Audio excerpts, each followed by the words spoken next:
Hello students, today we will study about rotational motion of rigid body.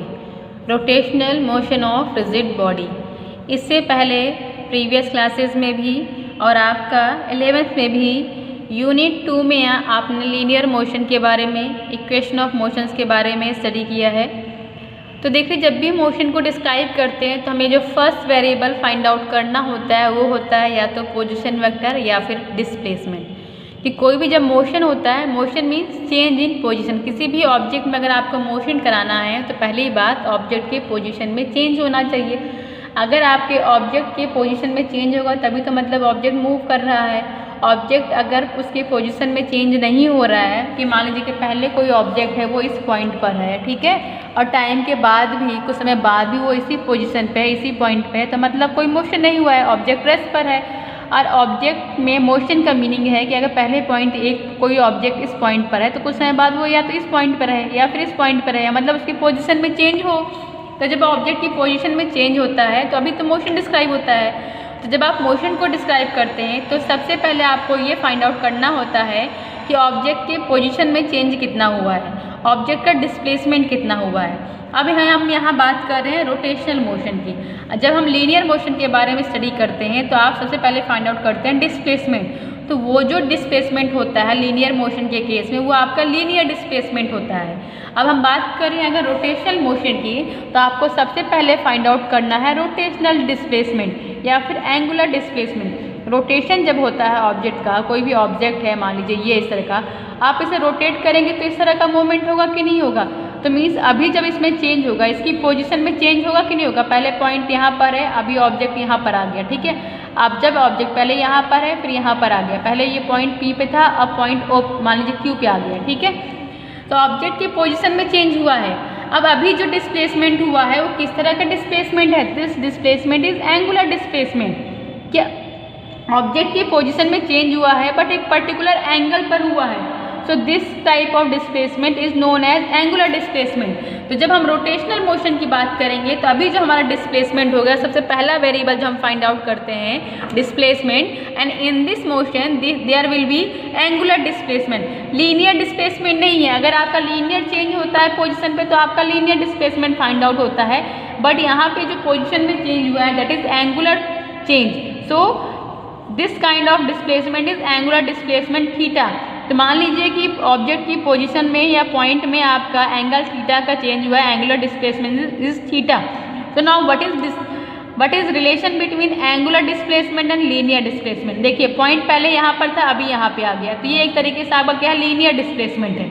ये आपका एक circle का arc की तरह बनाता है। सर्किल का आर्क मान लीजिए ऐसा है, लीनियर चेंज कितना हुआ है आपका एस हुआ है, एंगुलर डिस्प्लेसमेंट कितना हुआ है थीटा हुआ है, एंड इसका रेडियस क्या है। जो ये सर्किल अगर आप ये रोटेट कर रहे हो एक फिक्स पॉइंट के अराउंड, जब फिक्स पॉइंट के अराउंड इसको रोटेट कर रहे हो तो देखिए ये आपका ये सर्किल का एक फॉर्म करेगा। जो एक सर्किल फॉर्म होगा इसका रेडियस क्या है आर। तो आपको सर्किल में पता है कि आपका angle theta is equal to R divided by radius. ये फॉर्मूला होता है कि नहीं होता है? आपका ये मैथमेटिक्स का फॉर्मूला है, angle theta is equal to arc divided by radius. तो इट मीन्स यहाँ पे angular displacement will be equal to the linear displacement S divided by radius R, divided by radius R. What is radius R? R is the distance between fix point and the force where and the point of applied force. आप जिस point पर force apply करके object को rotate कर रहे हो या rod को रोटेट कर रहे हो किसी फिक्स पॉइंट के अराउंड, तो अप्लाइड फोर्स एंड आपका फिक्स पॉइंट के बीच का डिस्टेंस जो है वही एक तरीके से आपका आर है, और यहाँ पे आपका लीनियर डिस्प्लेसमेंट एस है, एंगुलर डिस्प्लेसमेंट थीटा है। So angular displacement theta is equal to the linear displacement S divided by radius R, ठीक है। और इसका यूनिट क्या होगा? रेडियन। आपका एंगुलर डिस्प्लेसमेंट का यूनिट क्या होता है? रेडियन। नाउ नेक्स्ट टर्म, जब हमने लीनियर मोशन को डिस्क्राइब किया था तो डिस्प्लेसमेंट के बाद नेक्स्ट टर्म हमने क्या डिस्क्राइब किया था? हमने डिस्क्राइब किया था velocity. Now what will be angular velocity? We know velocity is equal to displacement, rate of change of displacement. So angular velocity will be equal to the rate of change of angular displacement, rate of change of angular displacement. कि आपका time के साथ ये angle में कितना change हो रहा है, that rate of change of angular displacement with respect to time is known as angular velocity and it is represented by omega. Now omega will be equal to the D theta by D T, क्योंकि D theta का displacement क्या, theta है angular displacement, तो omega will be equal to D theta by D T. देखिए हमारा हर जगह से first point displacement change होगा। अगर आप सर्कुलर मोशन देखेंगे, नेक्स्ट हम लोग ऑक्सीलेशन में बात आएंगे, तो सारे केसेस में आपका सिर्फ और सिर्फ या वेव मोशन की बात करेंगे, सिर्फ डिस्प्लेसमेंट आपका चेंज होगा, बाकी सारे वेरिएबल्स उसी पे डिपेंडेंट होंगे और आपने जितने वेलोसिटी एक्सीलरेशन के फॉर्मूले आपने पढ़े हुए सिर्फ आप उनको अप्लाई कर देंगे। Then angular velocity omega will be equal to D theta by D T. ना देखिए इसी के साथ हम लीनियर और एंगुलर मोशन के बीच में जो वेरिएबल्स उनके बीच में रिलेशन भी फाइंड आउट करते चलेंगे। हमारा रिलेशन क्या है, angular displacement and linear displacement में angular displacement theta is equal to the linear displacement by divided by R. तो ये एंगुलर वेलोसिटी है, तो इस तरीके से हम angular velocity and linear velocity को v से रिप्रेजेंट करते हैं। Angular velocity and linear velocity में भी हम रिलेशन को फाइंड आउट कर सकते हैं। कैसे, देखिए आपका ये D theta by D T है and we know theta equal to S by R, theta की वैल्यू पुट करेंगे S by R, so this omega will be equal to the 1 by R D S by D T. Now rate of change of linear displacement with respect to time is known as linear velocity v, so angular velocity omega will be equal to the v by r। तो omega will be equal to the v by r। ये linear और angular दोनों variables के बीच में relation भी है, ठीक है। तो आपका लीनियर मोशन में लीनियर डिस्प्लेसमेंट एस के करस्पॉन्डिंग आपका रोटेशनल मोशन में थीटा होता है, लीनियर वेलोसिटी v के करस्पॉन्डिंग आपका एंगुलर वेलोसिटी ओमेगा होता है। Now next is angular acceleration. Now what is acceleration? Acceleration is the rate of change of velocity, so angular acceleration alpha, इसको alpha से represent करते हैं, will be equal to the rate of change of angular velocity with respect to time d omega by D T. Now we will find relation between angular acceleration and linear acceleration. How we will find? We know omega is equal to v by r, put the value of omega v by r, so here alpha will be equal to the 1 by r dv by dt. Now rate of change of linear velocity with respect to time, this value will be equal to the linear acceleration a।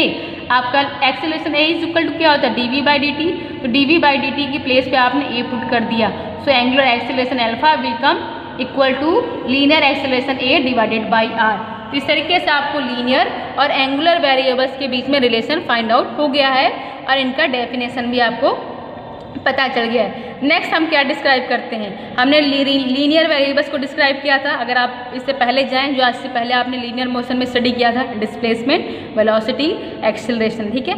उसके बाद हमने discuss किया था equation of motion, then हम Newton's के laws पे आए थे। तो आपका नेक्स्ट स्टेप क्या होगा, इक्वेशन ऑफ रोटेशनल मोशन। हमने जैसे लीनियर मोशन में इक्वेशन ऑफ मोशन को डिस्क्राइब किया था, सेम अब हम रोटेशनल मोशन में इक्वेशन ऑफ मोशंस को डिस्क्राइब करेंगे।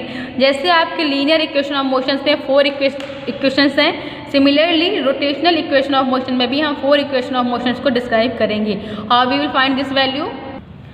आपने अगर लीनियर मोशन को अच्छे से पढ़ा है तो रोटेशनल मोशन में आपको बहुत ज़्यादा मेहनत करने की ज़रूरत नहीं पड़ेगी। हमें ये पता है लीनियर मोशन में हमारी ये 4 इक्वेशन ऑफ मोशंस होती हैं, v equal to u plus a t, s equal to u t plus 1/2 a t square, v square minus u square equal to a s, या फिर इसको कहते हैं v square equal to u square plus 2 a s, and s n displacement in nth second, s n is equal to u plus a by 2n minus 1। तो same ये जो equations हैं, यहाँ पे हमारे रोटेशनल मोशन में variables change हो गए हैं। आपका लीनियर डिस्प्लेसमेंट की जगह पर यहाँ पे एंगुलर डिस्प्लेसमेंट आ गया, लीनियर वेलोसिटी की जगह पर एंगुलर वेलोसिटी आ गया है, लीनियर एक्सेलरेशन के प्लेस पर यहाँ पे एंगुलर एक्सेलरेशन आ गया है। बाकी सारी इक्वेशन सेम होंगी और इन इक्वेशंस को डिराइव करने का फॉर्मूला भी सेम होता है। तो हमें सिर्फ हमारे वेरिएबल, आपको पता है एंगुलर डिस्प्लेसमेंट क्या है, एंगुलर वेलोसिटी क्या है, एंगुलर एक्सेलरेशन क्या है, ये सारे टर्म्स अभी हमने डिस्कस किया है। तो देखिए इक्वेशन ऑफ मोशन के लिए आप कैसे लर्न करना है, आपको लीनियर इक्वेशन ऑफ मोशन पता है, ठीक है। तो बस अब आपको टर्म, आपके वेरिएबल्स बदल जाएंगे। आपका इसमें u क्या होता है, u होता है आपका initial linear velocity, initial velocity u होता है। तो u की जगह पे हमने यहाँ पे ओमेगा नॉट ले लिया है, omega naught is the initial angular velocity. Linear velocity v होता है, यहाँ पे एंगुलर वेलोसिटी क्या है आपका ओमेगा है। So in place of u we will write omega naught. अब पूरे इक्वेशन में जहाँ आपका u होगा, u की प्लेस पे आप लेके चलोगे लीनियर वेलोसिटी, u की प्लेस पे आप लेके चलोगे initial angular velocity omega naught. Now next है आपका v यहाँ पे क्या होता है, फाइनल लीनियर वेलोसिटी। तो फाइनल लीनियर वेलोसिटी v के प्लेस पे हम लेके चलेंगे final angular velocity omega.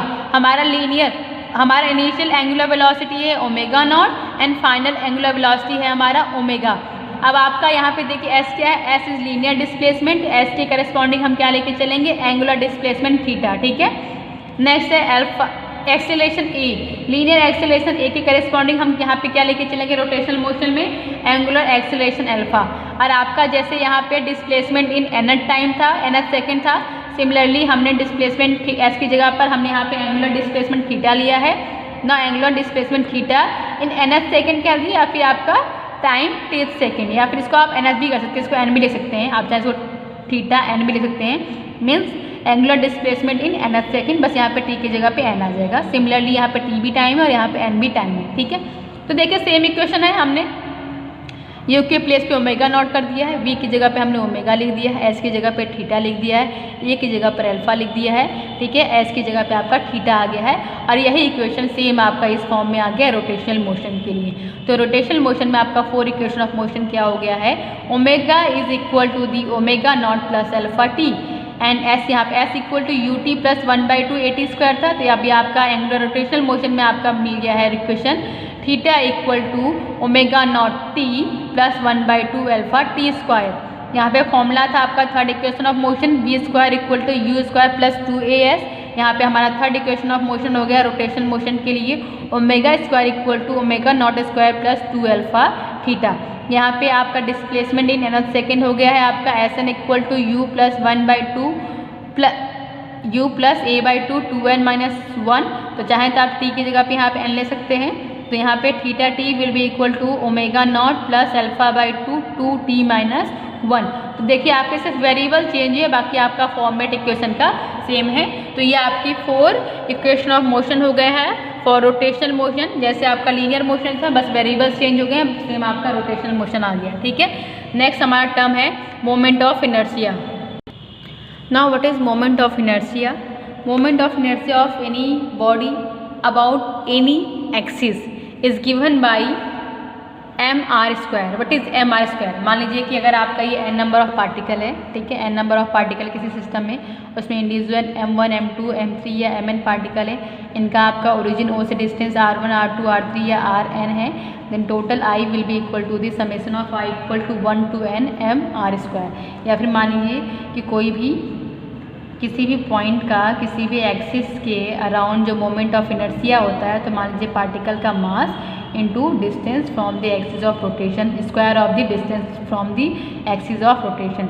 So this value, this product of mass and square of the distance from the axis of rotation, mass of the system into square of the distance from the axis of rotation. जिससे axis of rotation से उसकी distance क्या है उस mass की, so that product is known as moment of inertia I। ये जो moment of inertia आपका मास m के करस्पॉन्डिंग वेरिएबल है, ठीक है। Now similarly here next new term is radius of gyration. Now what is radius of gyration? Radius of gyration is the distance from the axis of rotation. मान लीजिए कोई object है, ये कोई बॉडी है, ठीक है, इसका एक्सिस ऑफ रोटेशन मान लीजिए, किसी एक्सिस ऑफ रोटेशन मान लीजिए ये मान लीजिए, ठीक है, ये मान लीजिए इसका एक्सिस ऑफ रोटेशन है, ठीक है, इस एक्सिस के अराउंड इसको रोटेट कराना है, इस ऑब्जेक्ट को, इस बॉडी को, ठीक है। तो यहाँ से आपका इस बॉडी का वो पॉइंट जहाँ पे इसका ओवरऑल मास क्या हो, सेंटर्ड हो, या फिर आप मान लीजिए इसका सेंटर ऑफ मास, ठीक है, एक्सिस ऑफ रोटेशन से सेंटर ऑफ मास मान लीजिए, एक्सिस ऑफ रोटेशन से सेंटर ऑफ मास की जो डिस्टेंस होती है, that distance is known as radius of gyration. What is radius of gyration? यहाँ पे तो r क्या है, r क्या है, टोटल डिस्टेंस है कि एक्सिस ऑफ रोटेशन से डिस्टेंस कितनी है, ठीक है। अब आपका ये क्या होता है कि k is the distance of the point where overall mass of the system is centred and from the axis of rotation. Axis of rotation से सिस्टम का वो पॉइंट जहाँ पे सिस्टम का ओवरऑल मास क्या सेंटर्ड है, so that distance is known as radius of gyration k। So radius then I will be equal to the m k square, I equal to m k square. एक तरीके से मानिए आपका centre of मास के corresponding आपका radius है। Then M K square, R is a kind of radius, so I will be equal to the M K square, then radius of gyration K will be equal to the under root I by M. Now next term is torque. 10th class में आपका first chapter था torque, तो बहुत deep इसमें नहीं जाएंगे, हम इसके बारे में बहुत डीप स्टडी नहीं करेंगे। We all know torque tau equal to R cross F. Linear motion में जैसे फोर्स एफ अप्लाई करके उसका एक कंपोनेंट लीनियर मोशन के लिए रिस्पॉन्सिबल होता है, एक कंपोनेंट आपका रोटेशनल मोशन के लिए रिस्पॉन्सिबल होता है। देन आपका जो रोटेशनल मोशन में जब फोर्स अप्लाई होता है, then R cross F is equal to the torque tau होता है। रोटेशनल मोशन के लिए आपका टॉर्क जरूरी होता है, without torque there will be no rotational motion. Okay, so torque tau is equal to the R cross F होता है। Okay, next term is angular momentum. आपका लीनियर मोमेंटम p होता है, ऐसे रोटेशनल मोशन में आपका एंगुलर मोमेंटम j होता है, and relation between angular momentum j and linear momentum p is j is equal to the R cross F. Angular momentum j is defined as the product of r and linear momentum p। Now next is kinetic energy of rotation. We know kinetic energy equal to the 1/2 mv square होता है। Similarly kinetic energy of rotation motion k will be equal to the 1/2 I omega square. अब problem ये फंसेगा कि ma'am ये I equal to K equal to 1/2 I omega square हो गया, J equal to R cross P हो गया, tau equal to R cross F हो गया। देखिए सेम जो भी वेरिएबल्स आपने डिस्क्राइब करे हैं लीनियर मोशंस के लिए, उनके बीच में जो रिलेशंस हुए हैं, आपको वही सारे स्टेप्स को यहाँ फॉलो करना है। और अब आप इनको लर्न कैसे करेंगे? इनको लर्न करने के लिए आपको एक मैं शॉर्टकट मेथड बता रही हूँ, जिससे कि आपको ये सारे जो फॉर्मूले हैं वो ईजिली याद हो जाएंगे, और इनके बीच में क्या रिलेशन है, कैसे रिलेशन निकले हैं, वो भी आपको रटने की ज़रूरत नहीं है, आपको सिर्फ समझना है और आप ईजिली सारे फॉर्मूले लर्न कर लेंगे। आपको अगर लीनियर मोशन के वेरिएबल्स पता है, उन वेरिएबल्स के बीच में रिलेशन पता है, तो आपको रोटेशनल मोशन में बहुत ज़्यादा मेहनत करने की ज़रूरत नहीं पड़ेगी। आप बस इस टेबल को लर्न रखिए। इस टेबल में देखिए आपका लीनियर डिस्प्लेसमेंट एस है, तो उसके प्लेस पर आपका रोटेशनल डिस्प्लेसमेंट वेरिएबल क्या है, आपका एंगुलर डिस्प्लेसमेंट क्या है, आपका थीटा है। आपके इधर रोटेशनल वेरिएबल्स हैं, इधर आपके लीनियर वेरिएबल्स हैं। और लीनियर मोशन में या फिर लीनियर जो आपके वेरिएबल्स हैं, उनके बीच में जो रिलेशन है, इनके बीच में जो रिलेशन है, सेम रिलेशन आपका यहाँ रोटेशनल वेरिएबल्स के बीच में मिलेगा। कैसे मिलेगा अभी आपको दिखाते हैं। सारे फॉर्मूले देखो, आपको फॉर्मूले पता है ना, सारे फॉर्मूले अभी निकाल के दिखाते हैं शॉर्टकट मेथड कैसे निकलेगा। यहाँ पे आपका डिस्प्लेसमेंट एस की जगह पर यहाँ पे आपका एंगुलर डिस्प्लेसमेंट थीटा है, ठीक है। इनके बीच में रिलेशन क्या है, theta equal to S by R होता है। यहाँ पे लीनियर वेलोसिटी v के प्लेस पे रोटेशनल वेरिएबल है आपका angular velocity omega, and omega and v के बीच में रिलेशन होता है omega equal to v by R. Linear variable आपका लीनियर एक्सेलरेशन a है। रोटेशनल मोशन में आपका एंगुलर एक्सेलरेशन अल्फा होता है, एंड अल्फा और a के बीच में रिलेशन होता है alpha equal to a by R. ये सारे रिलेशन हमने प्रूव कर दिए हैं। आपका लीनियर वेरिएबल में लीनियर जो मोशन डिस्क्राइब किया है उसमें जितने भी फॉर्मूले हैं, वहाँ जहाँ पर m है, m के करेस्पॉन्डिंग आपका रोटेशनल मोशन में वेरिएबल होगा i। m के करेस्पॉन्डिंग रोटेशनल मोशन में वेरिएबल क्या होगा आपका i।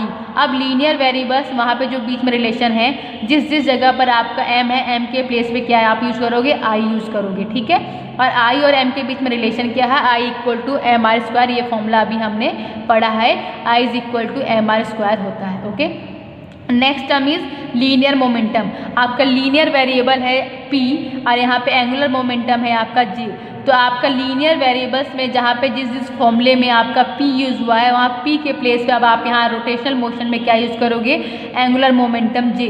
p is linear momentum p is linear momentum and j is angular momentum. और लीनियर मोमेंटम एंगुलर मोमेंटम के बीच में रिलेशन क्या है, this relation j equal to होता है आपका r क्रॉस p। तो जहाँ पे आपका p था वहाँ पे आप क्या है, यहाँ पे यूज़ होगा j यूज़ होगा। Next term is f force. Linear variables में लीनियर फॉर्मूले जो भी आपने पढ़े हुए हैं, वहाँ पे जहाँ फोर्स था, यहाँ फोर्स के प्लेस पे क्या यूज़ होगा, टॉ यूज़ होता है। And relation between force F and torque tau equal to R cross F होता है। देखिए आपका m के करस्पॉन्डिंग i है, p के करस्पॉन्डिंग j है, f के करस्पॉन्डिंग टॉ है, a के करस्पॉन्डिंग अल्फा है, v के करस्पॉन्डिंग ओमेगा है, एंड s के करस्पॉन्डिंग क्या थीटा है। आपको ये रिलेशन याद रखने हैं और इनके बीच में ये रिलेशन याद रखना है, और ये वेरिएबल्स किसके करस्पॉन्डिंग क्या है वो याद रखना है। अब देखिए सारे फॉर्मूले हम बताते हैं किस तरीके से आपका जो लीनियर फॉर्मूले हैं उसी को हमने कन्वर्ट करके रोटेशनल फॉर्मूले आपके फाइंड आउट हो जाएंगे, और आपको इसी तरीके से इसको लर्न रखना है। देखिए आपका क्या होता है, ये तो फॉर्मूला आपका बीच में रिलेशन पर चल के torque tau equal to R cross F होता है, J equal to R cross P हो गया, I equal to M R square हो गया। अब जो बाकी फॉर्मूले इन पे डिपेंडेंट है, देखिए आपका फोर्स एफ इक्वल टू एक फॉर्मूला होता है एम ए, ये पढ़ा हुआ है, force F equal to M A. पहले इसकी स्टार्टिंग कहाँ होती है, तो उसकी स्टार्टिंग यहाँ से होती है। आपका फॉर्मूला क्या होता है, न्यूटन का सेकेंड लॉ क्या कहता है, F equal to D P by D T होता है। तो देखिए इस फॉर्मूले को रोटेशनल मोशन में इसका कन्वर्जन कैसे होगा, हम एफ के प्लेस पे क्या यूज़ करेंगे, torque tau equal to D P by D T, P के प्लेस पे क्या होगा, जे, तो आपका torque tau equal to D J by D T होता है। टॉर्क टॉ इक्वल टू क्या हो जाएगा, D J by D T, means आपका torque tau is equal to the rate of change of angular momentum with respect to time. ये इसका क्या हो गया है, रोटेशनल मोशन में कन्वर्जन हो गया। देखिए ये सेम रिलेशन आपका प्रूव कराया गया है, लेकिन कितना ईजिली आपने इस रिलेशन को आपने फाइंड आउट कर दिया। आपको टॉ और जे के बीच में रिलेशन अगर फाइंड आउट करना है तो आपको ये पता है J equal to R cross P और tau equal to R cross F होता है, और आपको एफ और पी के बीच में रिलेशन पता है, we know F equal to D P by D T होता है, then tau will be equal to the D J by D T. Next देखिए आपका फॉर्मूला है, अगर आपको फाइंड आउट निकालना है, we know P equal to M V, आपको पता है पी इक्वल टू क्या होता है, एम वी फॉर्मूला होता है कि नहीं होता है। अब इसी का एंगुलर मोमेंटम में एंगुलर वेरिएबल्स का क्या हो जाएगा, पी के प्लेस पे जे, पी के प्लेस पे जे, एम के करेस्पॉन्डिंग वेरिएबल आई, वी के corresponding variable omega, then J equal to क्या होता है आपका I omega, J equal to I omega. तो आपको ये रटना नहीं है, आपको टेबल याद रखनी है, इनके बीच में रिलेशन याद रखना है, और आपको जो फॉर्मूले आपको पता है लीनियर मोशन में, सेम फॉर्मूले आपके रोटेशनल मोशन में हो जाएंगे, बस आपके वेरिएबल्स चेंज हो जाएंगे, जो करस्पॉन्डिंग वेरिएबल्स है वो आप यूज़ कर लेंगे। Then P equal to M V, तो रोटेशनल कन्वर्जन क्या हो जाएगा इसका, J equal to I omega.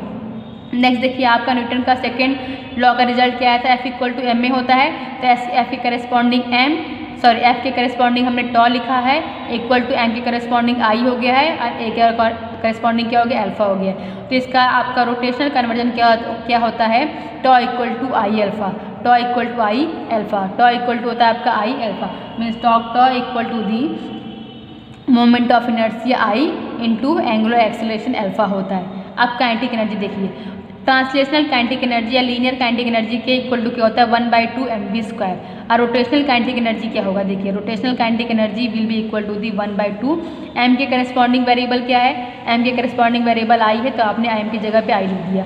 v के करेस्पॉन्डिंग वेरिएबल क्या है, ओमेगा, तो v की जगह पे आपने ओमेगा लिख दिया, और आपको फॉर्मूला मिल गया rotational kinetic energy equal to the 1/2 I omega square. तो अगर आपको रोटेशनल मोशन में जो भी फॉर्मूले आपको फाइंड आउट करने हैं तो आपको एक टेबल लर्न रखनी है, और जो भी फॉर्मूले आपके लीनियर मोशन में हैं, जो भी आपके वेरिएबल्स हैं, बस आपने वेरिएबल्स चेंज करना है और सेम रिलेशन उसी के करेस्पॉन्डिंग आपको मिल जाएगा। अब देखिए ट्रांसलेशनल इक्विलिब्रियम कैसे आप डिस्क्राइब करते हो। ट्रांसलेशनल इक्विलिब्रियम में हम क्या कंसीडर करते हैं, when there will be no external force then dp by dt will be equal to 0, when f will be equal to the 0, we know f equal to dp by dt होता है, when f will be equal to the 0 then dp by dt will be equal to 0, dp by dt will be equal to 0 means आपका एक differentiation, किसका differentiation 0 होता है, एक constant value का differentiation 0 होता है, it means p is equal to constant, and p equal to formula होता है आपका mv, p equal to mv means mv will be equal to the constant, m तो कांस्टेंट होता ही मीन्स आपका v भी कांस्टेंट होगा। ठीक है, तो अब आपका रोटेशनल इक्विलिब्रियम कैसे डिस्क्राइब करोगे, एफ के करस्पॉन्डिंग यहाँ पे वेरिएबल क्या है, torque tau, means when tau will be equal to the 0, we know tau equal to DJ by D T, जैसे यहाँ पे dp by D T equal to 0 हो गया था, वैसे यहाँ पे DJ by D T will be equal to 0, and DJ by D T is equal to 0, then J will be constant, means आपका एंगुलर मोमेंटम क्या होगा, कांस्टेंट होगा, and we know J equal to क्या होता है, I omega, जैसे आपका p equal to M V होता है वैसे j equal to I omega हो गया, means I omega will be constant, and this will describe rotational equilibrium of rigid body.